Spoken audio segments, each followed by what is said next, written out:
Hello and welcome. I'm Mr. M. Thank you for joining me. Before we jump in, please do me a favor, subscribe to the channel and hit the like button so you don't miss future tutorials like this one. If you find the video helpful, sharing it really helps the channel grow. In today's video, I'll show you how to ethically discover devices and open services on a local network using a Python script. This is a defensive, educational demonstration. Do not use these techniques on networks or devices you do not own or don't have explicit written permission to test. Scanning other people's networks can be illegal. I'll explain what you can and cannot see and give practical hardening tips at the end. Someone's HTTPS browsing without breaking encryption.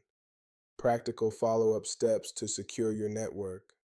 For this demo, you'll need the Python library Scapy, pip install Scapy, administrator or root privileges when running the ARP scan.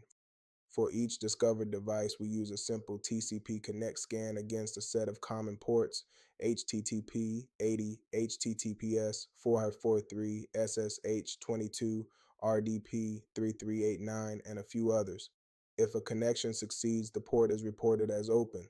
This tells you which services are reachable, but not the content of encrypted traffic. Thanks for watching. Stay ethical, keep learning, and I'll see you in the next video. I'm Mr. M Netshidzivhe. Goodbye.